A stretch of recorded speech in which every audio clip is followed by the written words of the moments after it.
What is up, everyone? My name is Chris Chana. This is the #1 channel for senior care entrepreneurs, and today we're talking about how to budget for your assisted living facility, specifically maybe a residential assisted living facility. And I want y'all to know that you might want to take out your pens and your papers and just, this is gonna be a more technical session, but if you're interested in trying to understand how to calculate payroll, how to kind of create a budget for that so you can make sure that you set your pricing properly, then hey, this is the video for you. So let's get started. So, I think the biggest thing when you think about, how your facility is set up, it's going to depend on, do you have a 6-bed facility, a 12-bed facility, a 20-something bed facility, a 30-bed facility? One of your largest costs that you need to figure out is going to be your labor costs. And the important part is when you think about kind of the cost of hiring caregivers and what that looks like for the different shifts, you really want to take into consideration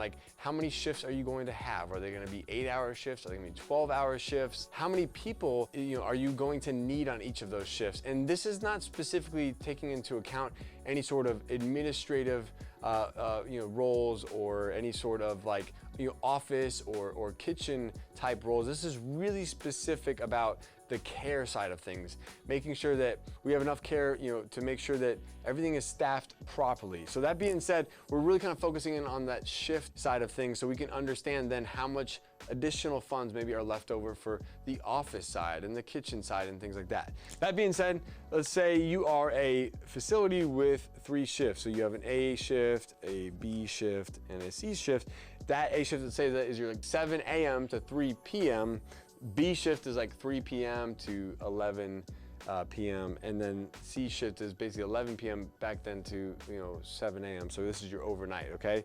So if you're thinking about it, say it's a 12-bed or 14-bed facility, so you might be considering, okay, we're gonna have say 2 people on the A shift, we'll have 2 people on the B shift, we'll have 1 person overnight, and this should allow us to take care of all of our residents really well. I mean, at nighttime it's quiet. If you have 12 residents, there's not gonna be a lot of activity happening, depending on how what the types of residents you have. Of course, this might be a pretty light shift, but then during the daytime hours, a 1-to-6 ratio might be good, and that might be the healthy ratio for a 12-bed assisted living facility. So when you're thinking about this, one thing I've noticed people do is they don't take into consideration additional costs of their staff when it comes to things like workers' compensation and payroll taxes and all of these, and then administrative fees for the payroll company, and all of these things that go into that wage. So when you're thinking about, okay, if I'm gonna pay someone say $10 an hour, you may not necessarily be paying $10 an hour as the company.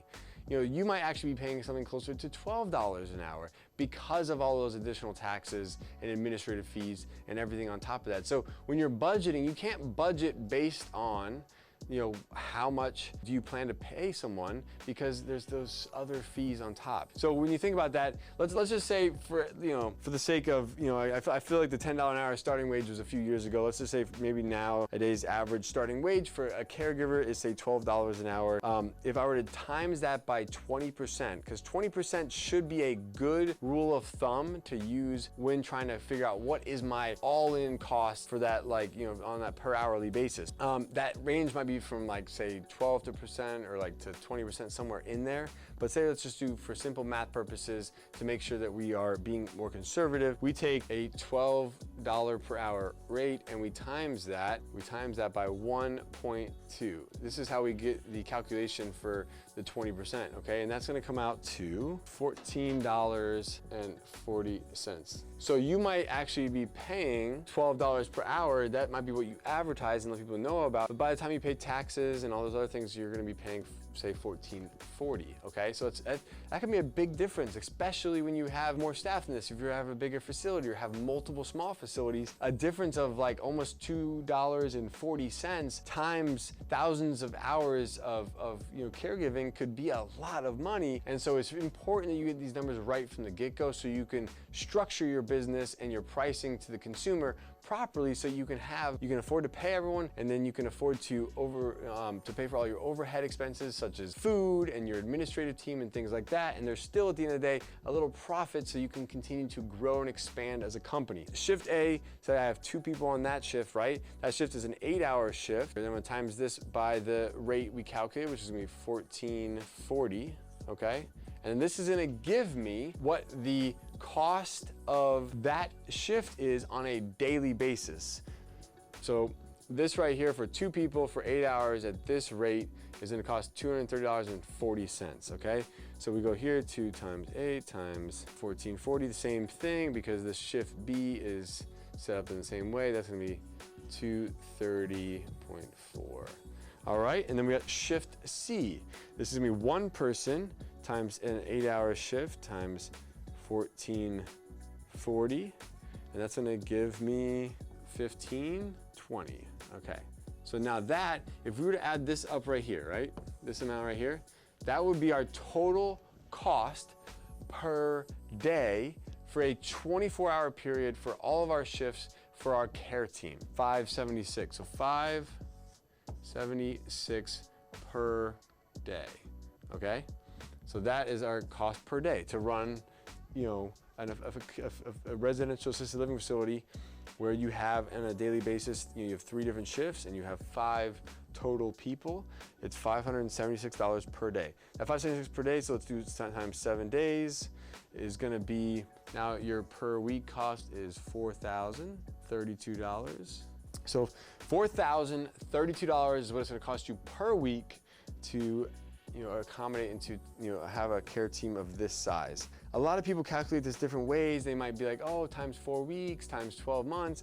The most accurate way that I've found is I always take, you know, $4,032 per week. I always times this by 52 to come up with an annual payroll cost, and then I divide that by 12, because that's just the most accurate way to figure it out. If you start doing too many, if you start rounding too much early on, it's gonna throw the math off and it's not gonna be an accurate representation of what your true costs are gonna be. So I always make sure that I take the weekly amount, I times by 52 weeks, and then I take that yearly amount and divide it by 12. So that times 52 is gonna be annual cost of $209,664. And then I divide this by 12. And now I'm gonna come to a monthly amount, which is where I was trying to get to. So $17,472, boom. So $17,472 is your monthly cost of care for a care team of this size, based on obviously the numbers that we have here, okay? Your cost of labor, this should be somewhere in the range of 30 to 40% on, you know, for a facility that's like, you know, a smaller residential assisted living facility. You really don't want your labor cost to be over 40%, because you still have to pay your fixed expenses like your mortgage, your debt service, your food. You still have to pay possibly an administrator, someone to help out in the kitchen, you know, maintenance, repairs, all of those types of things. You have to think about building improvements and all that stuff. Keeping your labor cost between 30% and 40%, somewhere in that range, okay? It's gonna depend a lot, again, on the size of the facility that you are, but if you can keep it in that range, you'll be in a healthy position. In a 12-bed facility, let's say, I think the average cost of assisted living is $3,500, so that's $42,000 per month. So $42K per month. $42K per month is if you were to have a full house, the average rate of $3,500 per month, this would say, let's see here, so $17,472 divided by 42,000 in gross revenue. So what I did there is I took this number here, okay, 17,472, and I took this number here, which is the gross revenue that I estimated if my rent was at $3,500 per month. Now, what's interesting is that this particular scenario, you get a cost of labor, you know, or a payroll cost that's close to 41.6%. So therefore, your labor is higher than it should be based on my kind of range that I was giving you earlier. So what that would mean is you can do a couple of things here. You could reduce wages, which is not something you should do, especially in an environment like this. You should continue finding ways to increase wages, because there's going to be inflationary pressure in this environment, and you're going to be competing with other assisted living facilities who are going to continue increasing their starting wages. So that, to me, is just a losing option. In fact, the way I look at it is I never want to take away from my team what I give them. I never want to reduce or cut costs that are associated with my team. What I want to do is find ways that I can add more value to the consumer, that the consumer is willing to pay more for the services that I'm offering because I'm adding more value. So my goal would be, how do I get the rent for the assisted living, for the care of our residents from $3,500, say, to $4,500 per month? What is it that I can do to add value that a consumer, a family member who's caring for their loved one, would be willing to pay more to have their loved one at our community?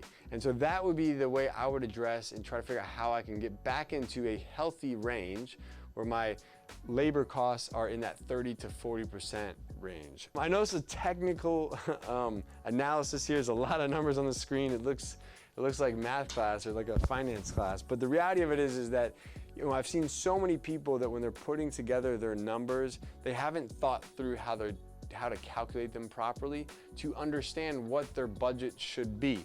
And I know this can be done on an Excel spreadsheet, which I advise you to do that, but at the same time, just understanding how to calculate the math is also a big part of kind of figuring out how to project or how to create a budget for the community that you might be opening or the one that you currently have. Thank y'all so much for joining me on this technical analysis of how to budget and plan your payroll for your smaller residential assisted living community.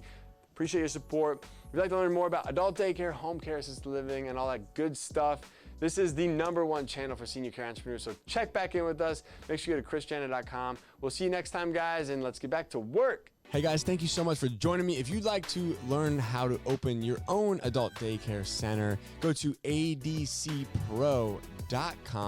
If you'd like the latest business tips, click here, and make sure you subscribe to our channel. Click here. We'll see you guys next time.